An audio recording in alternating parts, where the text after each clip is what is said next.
എല്ലാ വിദ്യാർത്ഥികൾക്കും പുതിയൊരു വീഡിയോയിലേക്ക് സ്വാഗതം.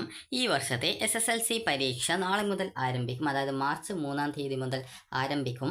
അപ്പോൾ ഈ ഒരു എക്സാമിനേഷൻ്റെ ടൈം ടേബിളാണ് ഈ ഒരു വീഡിയോയിൽ ഉള്ളത്.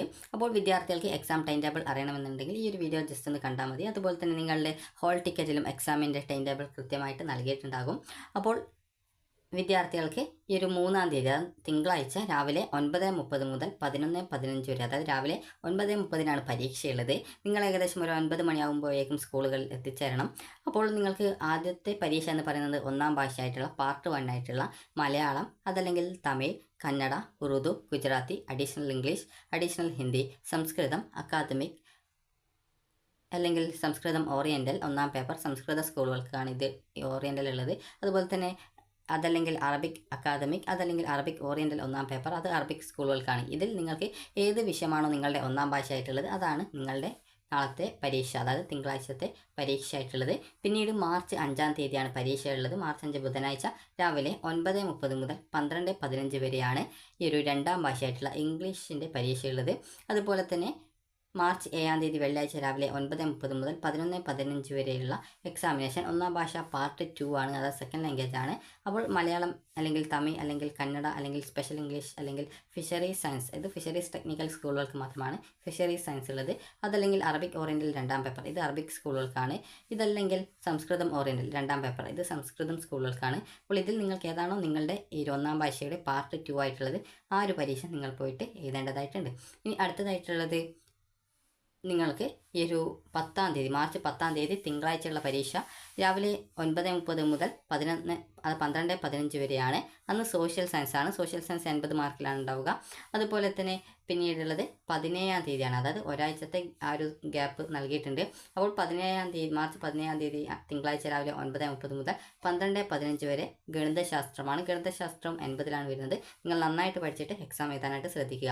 അതുപോലെ തന്നെ പിന്നീട് മാർച്ച് 19-ാം തീയതി ബുധനാഴ്ച രാവിലെ 9:30 മുതൽ 11:15 വരെ 3-ാം ഭാഷയായിട്ടുള്ള ഹിന്ദി, അതല്ലെങ്കിൽ ജനറൽ നോളജ് ആ ഒരു സബ്ജക്റ്റ് ഉള്ളവർക്ക് അതാണ്. ഹിന്ദി ഉള്ളവർക്ക് ഹിന്ദി ആയിരിക്കും എക്സാമിനേഷൻ. നിങ്ങൾക്ക് ഏതാണോ അതനുസരിച്ച് ആയിരിക്കും ആ ഒരു എക്സാം ഉണ്ടാവുക. അതുപോലെ തന്നെ 21-ാം തീയതി മാർച്ച് 21-ാം തീയതി വെള്ളിയാഴ്ച രാവിലെ 9:30 മുതൽ 11:15 വരെയുള്ള എക്സാമിനേഷൻ ഊർജ്ജതന്ത്രമാണ്.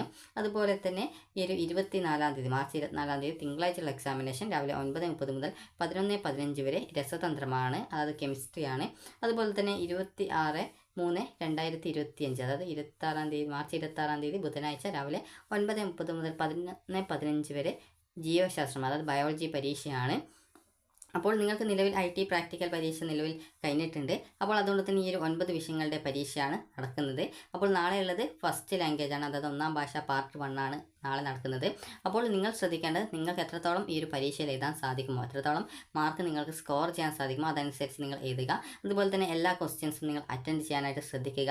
അതുപോലെ ചോയ്സ് ക്വസ്റ്റ്യൻ ഉണ്ടാവും, അതായത് ഒരു 5 ക്വസ്റ്റ്യൻസ് തന്നിട്ട് അതിൽ നിങ്ങൾ ഒരു 3 ക്വസ്റ്റ്യൻ ആൻസർ നൽകുക എന്നൊക്കെ പറഞ്ഞുകൊണ്ടുണ്ടാകും. അല്ലെങ്കിൽ 8 ക്വസ്റ്റ്യൻസ് തന്നിട്ട് അതിൽ 5 ക്വസ്റ്റ്യൻസിൻ്റെ ഏതെങ്കിലും ഒരു 5 ക്വസ്റ്റ്യൻസിൻ്റെ ആൻസർ എഴുതാനൊക്കെ പറയുന്ന ക്വസ്റ്റ്യൻസ് ഉണ്ടാകും. അപ്പോൾ അങ്ങനെയുള്ള ആ ഒരു ചോയ്സ് ക്വസ്റ്റ്യൻസ് വരുന്ന സമയത്ത് നിങ്ങൾക്ക് അതിൽ ഏറ്റവും കൂടുതൽ അറിയാവുന്ന ക്വസ്റ്റ്യൻസ് ഏതൊക്കെയാണ് അത് ആദ്യമായിട്ട് എഴുതാനായിട്ട് ശ്രദ്ധിക്കുക. അതുപോലെ തന്നെ നിങ്ങൾക്ക് ഈ ഒരു എക്സാമിനേഷന് ഏറ്റവും കൂടുതൽ അറിയാവുന്ന ആൻസേഴ്സ് ആദ്യം എഴുതാനായിട്ട് ശ്രദ്ധിക്കുക. അതുപോലെ തന്നെ ചോയ്സ് ക്വസ്റ്റ്യൻസിൽ നിങ്ങൾക്ക് നേരത്തെ പറഞ്ഞതുപോലെ 8 ക്വസ്റ്റ്യൻസ് തന്നിട്ടുണ്ടെങ്കിൽ അതിൽ 5 ക്വസ്റ്റ്യൻസ് മാത്രമേ നിങ്ങൾ എഴുതേണ്ടതായിട്ടുള്ളൂ എങ്കിൽ 5 ക്വസ്റ്റ്യൻസ്, അതായത് ഏറ്റവും കൂടുതൽ നിങ്ങൾക്കറിയാവുന്ന ആ ഒരു ക്വസ്റ്റ്യൻസ് ഏതൊക്കെയാണ്, അതിൻ്റെ ആൻസേഴ്സ് ഏതൊക്കെയാണ് അതനുസരിച്ച് നിങ്ങൾ ഏറ്റവും അറിയാവുന്ന ആ ഒരു 5 ക്വസ്റ്റ്യൻസിന് ആൻസേഴ്സ് കൊടുക്കുക. അതുപോലെ നിങ്ങൾക്ക് 6ാമതായിട്ട് ഏതെങ്കിലും ഒരു ക്വസ്റ്റ്യൻസ് അറിയാമെങ്കിൽ അതിനും വേണമെങ്കിൽ നിങ്ങൾക്ക് ജസ്റ്റ് ഒരു ആൻസർ കൊടുക്കാം. പക്ഷെങ്കിൽ നിങ്ങൾ ബാക്കിയുള്ള എല്ലാ ക്വസ്റ്റ്യനുകളും എഴുതിയിട്ടുണ്ട്, എല്ലാ ക്വസ്റ്റ്യൻസിനും ആൻസർ എഴുതിയിട്ടുണ്ട് എന്നുള്ള കാര്യം ആദ്യം തന്നെ ഉറപ്പുവരുത്തുക. അപ്പോൾ നിങ്ങൾക്ക് നിങ്ങളുടെ താല്പര്യത്തിനനുസരിച്ച്, അതായത് നിങ്ങൾക്ക് എത്രത്തോളം നിങ്ങൾ പഠിച്ചിട്ടുണ്ട് അല്ലെങ്കിൽ നിങ്ങൾക്ക് ആ ഒരു ചോദ്യത്തെക്കുറിച്ച് എത്രത്തോളം അറിയാം അതനുസരിച്ച് നിങ്ങൾ ആൻസേഴ്സ് എഴുതുക. ചോയ്സ് ക്വസ്റ്റ്യൻസിൽ നിങ്ങൾക്ക് മിനിമം, അതായത് 8 ക്വസ്റ്റ്യൻസ് തന്നിട്ട് അതിൽ 5 എണ്ണമാണ് എഴുതാൻ പറയുന്നതെങ്കിൽ 5 എണ്ണത്തിന് ആൻസർ കൊടുത്താൽ മതി. അതുപോലെ തന്നെ നിങ്ങൾക്ക് ബാക്കിയുള്ള ഏതെങ്കിലും ഉത്തരം അറിയാമെങ്കിൽ വേണമെങ്കിൽ നിങ്ങൾക്ക് സമയമുണ്ടെങ്കിൽ മാത്രം എഴുതുക, അതല്ലെങ്കിൽ മറ്റ് ക്വസ്റ്റ്യൻസിന് ആൻസേഴ്സ് നൽകാനായിട്ട് ശ്രദ്ധിക്കുക. അപ്പോൾ വിദ്യാർത്ഥികൾ ശ്രദ്ധിക്കേണ്ട പ്രധാനപ്പെട്ട കാര്യം എന്ന് പറയുന്നത് രാവിലെ 9 മണിക്ക് തന്നെ സ്കൂളുകളിൽ എത്താനായിട്ട് ശ്രദ്ധിക്കേണ്ടതാണ്.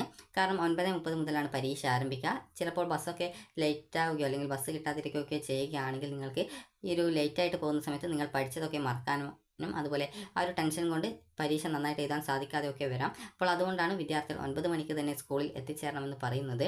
അപ്പോൾ എല്ലാ വിദ്യാർത്ഥികളും നന്നായിട്ട് പരീക്ഷ എഴുതുക. അതുപോലെ തന്നെ കൂടുതൽ മാർക്ക്, നിങ്ങളെക്കൊണ്ട് എത്രത്തോളം മാർക്ക് നേടാൻ പറ്റുമോ അത്രത്തോളം മാർക്ക് എഴുതി വാങ്ങാൻ, അതായത് അത്രത്തോളം എഴുതിയിട്ട് വാങ്ങാനായിട്ട് ശ്രദ്ധിക്കുക. അതുപോലെ തന്നെ ഒരു പരീക്ഷയിൽ നിങ്ങൾക്ക് മതിയായ രീതിയിൽ ഈ ഒരു ആൻസേഴ്സ് എഴുതാൻ സാധിക്കാതിരിക്കുകയാണെങ്കിൽ അതാലോചിച്ച് ടെൻഷൻ അടിക്കാതെ നിങ്ങൾ ചെയ്യേണ്ടത് അടുത്ത പരീക്ഷയ്ക്ക് വേണ്ടി നന്നായിട്ട് പ്രിപ്പയർ ചെയ്ത് എഴുതുക. അതായത് ഒരു പരീക്ഷ എഴുതി കഴിഞ്ഞാൽ പ്രത്യേകിച്ച് പിന്നീട് അതിൽ യാതൊരു വിധത്തിലും മാറ്റങ്ങളൊന്നും വരുത്താൻ പറ്റില്ല. അപ്പോൾ അതുകൊണ്ട് തന്നെ പിന്നീട് ഇനി വരാനായിട്ട്, അതായത് ഇനി അടുത്ത പരീക്ഷ ഏതാണോ ആ ഒരു പരീക്ഷയ്ക്ക് വേണ്ടിയുള്ള തയ്യാറെടുപ്പുകൾ നടത്തിയിട്ട് നന്നായിട്ട് പഠിക്കുക. അപ്പോൾ നിങ്ങൾ ജസ്റ്റ് ഒരു പാസ് നേടുക എന്നുള്ളതിലുപരി കൂടുതൽ ഗ്രേഡ് നേടുക എന്നുള്ള രീതിയിൽ നന്നായിട്ട് പഠിക്കാനായിട്ട് ശ്രദ്ധിക്കുക. അപ്പോൾ ഈ ഒരു വീഡിയോ നിങ്ങൾക്ക് ഉപകാരപ്രദമായിട്ടുണ്ടെന്ന് കരുതുന്നു. അപ്പോൾ ഈ ഒരു 40 മാർക്കിൻ്റെ വിഷയത്തിൽ നിങ്ങൾ മിനിമം ഒരു 30 മാർക്കെങ്കിലും, അതുപോലെ ഈ ഒരു 50 മാർക്കിൻ്റെ വിഷയത്തിൽ നിങ്ങൾ മിനിമം ഒരു 60 മാർക്കെങ്കിലും നേടാനായിട്ട് ശ്രദ്ധിക്കുക. അപ്പോൾ ഈ ഒരു വീഡിയോ നിങ്ങൾക്ക് ഉപകാരപ്രദമായിട്ടുണ്ടെങ്കിൽ ലൈക്ക് ചെയ്യുക, ഷെയർ ചെയ്യുക. Thank you for watching.